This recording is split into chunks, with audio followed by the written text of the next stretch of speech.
وہ جوان جو ہی پروان چڑھا ان فوان شباب آیا تو اس کی پیشانی سجدے کے تقدس سے مالا مال ہو گئی، اس کی آنکھوں میں حیا اور شرم کے پہرے آ گئے، اس کے خیالوں میں پاکیزگی آ گئی، اس کی زندگی کے شب و روز نیکی کے ماحول میں بسر ہونے لگے، اس کی راتیں ذکر الہی میں، تلاوت کلام مجید میں اور دن یاد الہی میں روزے سے گزرنے لگے۔ وہ جوان جس کی جوانی اللہ کی عبادت میں گزری، کیونکہ جوانی اگر عبادت میں گزر گئی تو بڑھاپا تو پر نور ہے ہی ہے۔ سب سے مشکل مرحلہ زندگی کا جوانی کا ہے۔ شیطان زیادہ ورغلاتا ہے کسی شخص کو جب وہ جوانی کے مرحلوں سے گزر رہا ہوتا ہے۔ تو جس کی جوانی خیریت کے ساتھ گزر گئی اور اس نے اپنی جوانی کے تقدس کو محفوظ رکھ کے منزل تک پہنچا لیا، اپنی عصمت کے جوہر کی حفاظت کی، اپنی آبرو کو لٹنے نہیں دیا، اپنی آنکھوں کی شرم و حیا پر پہرے بٹھائے اور آنکھ کو برباد نہیں ہونے دیا اور اپنی زندگی کے تقدس کا پہرا دیا، تو جو جوان اپنی جوانی کو خیریت کے ساتھ گزار گیا۔ کسی نے کہا تھا نا، کتاب زیست کا ایک اور باب ختم ہوا، شباب ختم ہوا، ایک عذاب ختم ہوا۔ تو جوانی جس کی منزل تک پہنچ گئی خیریت کے ساتھ، عافیت کے سائے میں۔ مشکل تو بڑا ہے جوانی کو منزل تک لے جانا، خیریت کے ساتھ، داغدار نہ ہونے دینا، جوانی کے تقدس کو رسوا نہ ہونے دینا، عصمت کے جوہر پہ کالک نہ لگنے دینا، خواہشات کو غالب نہ آنے دینا۔ آسان کام تو نہیں ہے، مشکل کام ہے، لیکن اگر کوئی مشکل کاٹ گیا، جوانی کے تھوڑے سے ایام میں گزار گیا، اللہ اکبر۔ حضرت شیخ خطلی کہتے ہیں، داتا گنج بخش علی حجویری علیہ رحمہ کے مرشد ہیں، الدنیا یومن ولنا فیہا صومن۔ وہ کہتے ہیں دنیا ایک دن ہے، ہم روزہ رکھ کے گزار رہے ہیں۔ تو روزہ رکھ کے سارا دن گزر ہی جاتا ہے، دوپہر بھی آتی ہے گزر جاتی ہے، اور عصر کا وقت بھی آتا ہے گزر جاتا ہے، کھانے کا وقت بھی آتا ہے، چائے کا وقت بھی آتا ہے، سب کچھ ہوتا ہے لیکن گزر جاتا ہے، افطار تک بندہ پہنچ جاتا ہے۔ جس نے زندگی روزے کی طرح گزار دی، جس نے جوانی روزہ رکھ کے گزار دی، خواہشات کو بے قابو نہیں ہونے دیا، مشکل کام تھا لیکن اس نے مشکل کام کر دکھایا۔ اجر کتنا بڑا ہے، سنیے اللہ کے محبوب کی زبان سے سنیے۔ حضور نے ارشاد فرمایا جو سیدنا ابو ہریرہ کے ذریعے سے ہمارے تک پہنچا، فرمایا قیامت کے دن جب سورج کا رخ سیدھا ہوگا، زمین تانبے کی ہوگی، لوگ پسینے میں شرابور ہوں گے، کوئی ٹخنوں تک پسینے میں، کوئی گھٹنوں تک، کوئی کمر تک، کسی کو پسینے کی لگام دی جائے گی، اور وہ پسینہ ایسے نہیں ہوگا جس طرح یہ پسینہ ہے، اتنا گرم ہوگا۔ ابن رجب حنبلی کہتے ہیں اس پسینے کا ایک قطرہ اگر احد پہاڑ پہ ڈال دیا جائے تو وہ پگھل جائے، اتنا گرم ہوگا، بدبودار اتنا ہوگا، ایک قطرہ دنیا پہ ڈال دیا جائے، انسان کیا جانوروں کے دماغ بھی پھٹ جائیں، اس پسینے میں لوگ شرابور ہوں گے۔ لیکن جس نے اپنی جوانی کو عافیت سے گزارا ہوگا، کل قیامت کے دن جب کوئی سایہ نہیں ہوگا، اللہ اس جوان پر اپنے عرش کا ٹھنڈا سایہ عطا فرمائے۔ وہ شخص جس کو کسی عورت نے دعوت گناہ دی اور وہ صاحب منصب تھی، صاحب جمال تھی، اور اس نے یہ کہہ کے یہ خواہش، یہ آرزو مسترد کر دی، انی خاف اللہ۔ اسی طرح کوئی عورت ہے تو اس نے اپنے تقدس کی حفاظت کی، اپنی آبرو پہ پہرا دیا اور کسی پیشکش کو ٹھکرا دیا، تو فرمایا قیامت کے دن جب کوئی سایہ نہیں ہوگا، اللہ اسے بھی اپنے عرش کا ٹھنڈا سایہ دے گا۔ کیسا سخت دن ہوگا، اور وہ کس اعزاز میں ہوگا، کس تکریم میں ہوگا۔ یہ تو 4 دن 10-20 سال ہیں، اور وہ 50,000 سال کا ایک دن۔ پھر اس کو اللہ کا شکر ادا کرنا ہوگا کہ اللہ تو نے کتنا کرم کیا میرے اوپر کہ میری جوانی خیریت اور عافیت سے گزری، اور آج اس کا تو کتنا بہتر صلہ مجھ کو دے رہا۔ انسان جب کوئی اچھی بات سنتا ہے تو انسان کی فطرت ہے کہ وہ آگے منتقل کرتا ہے۔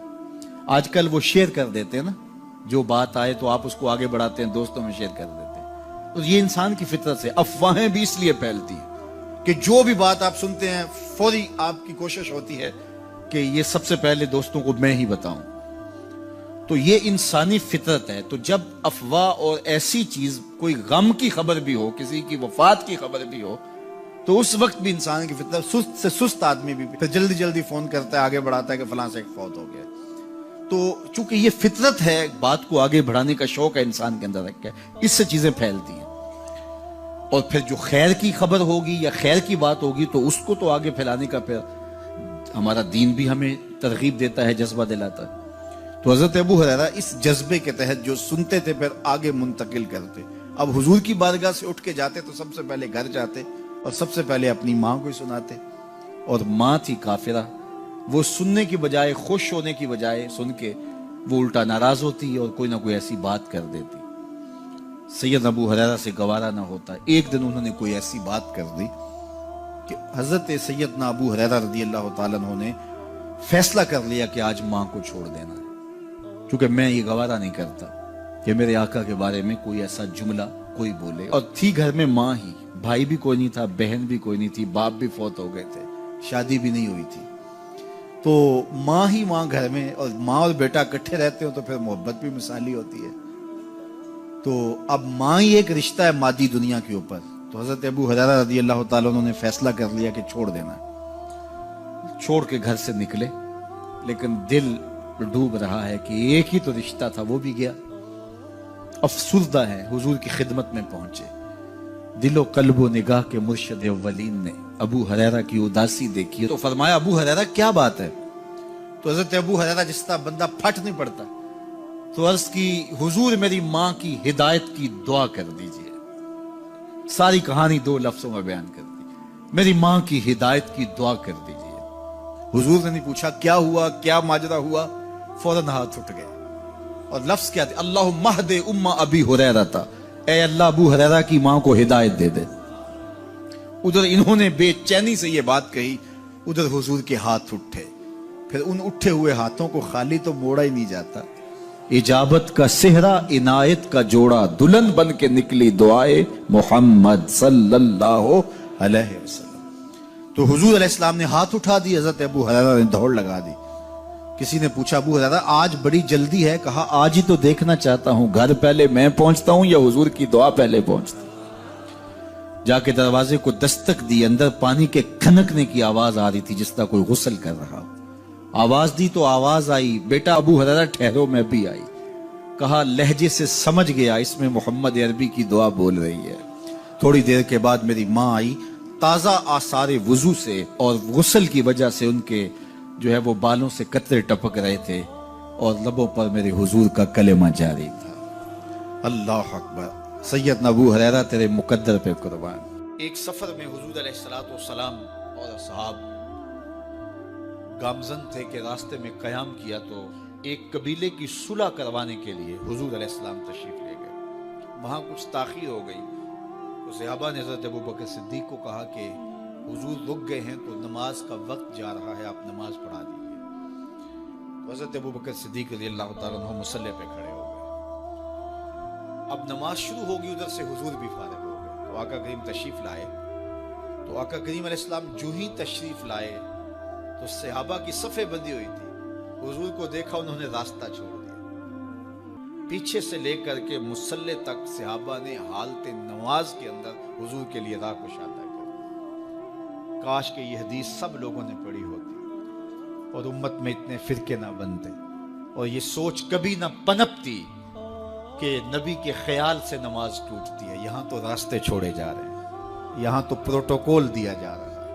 اللہ اکبر، اور یہ حدیث کہیں چھپی نہیں ہے، بخاری کے اندر چھپی ہوئی۔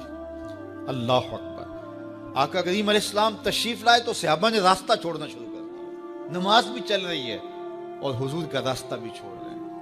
بالکل حضرت ابوبکر صدیق کے پیچھے آ کے حضور کھڑے ہو گئے۔ وابو بکر لا یلتفت یمینا ولا یسارا، جب آپ نماز پڑھتے تھے تو نہ دائیں دیکھتے نہ بائیں دیکھتے، پوری توجہ انہماک ہوتا۔ وہ اپنی کیفیات کے جہان میں ڈوبے تھے اور حضور آ کے پیچھے کھڑے ہو گئے۔ صحابہ نے اپنے ہاتھوں کی پشت پہ ہاتھ مارنے شروع کر دیے۔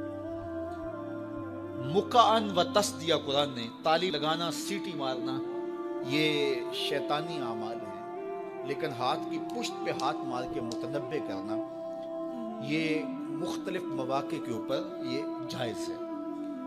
تو اب جب حضور آ کے پیچھے کھڑے ہو گئے اور صحابہ سمجھے کہ حضرت ابوبکر صدیق ایک استغراق کے عالم میں ہیں، ایک کیفیت کے جہاں میں ڈوبے ہیں، تو انہوں نے اپنے ہاتھوں کی پشتوں پہ ہاتھ مارنے شروع کر دیے. تو حضرت صدیق اکبر سمجھ گئے کوئی غیر معمولی واقعہ ہو گیا. دیکھا پیچھے حضور کھڑے تھے. اللہ اکبر. تو حضرت صدیق اکبر مصلی سے سرک کے پیچھے آنے لگے. تو آقا کریم نے اشارہ کیا رکو نماز پڑھاؤ. سیدنا صدیق اکبر اس کے باوجود پیچھے آ گئے. کبھی ہوتا ہے حکم اور کبھی ادب آگے ہوتا ہے. اللہ اکبر. حضرت سیدنا علی المرتضیٰ رضی اللہ تعالی عنہ کو کہا نا حضور نے صلح حدیبیہ کے موقع پہ صلح نامہ لکھوایا جا چکا تو لکھا یہ محمد رسول اللہ اور قریش کی جانب سے ہے. تو عروہ نے کہا اگر محمد رسول اللہ مان لیں ہم تو پھر لڑائی کس چیز کی ہے. تو اس لیے محمد رسول اللہ نہیں محمد بن عبداللہ لکھا جائے.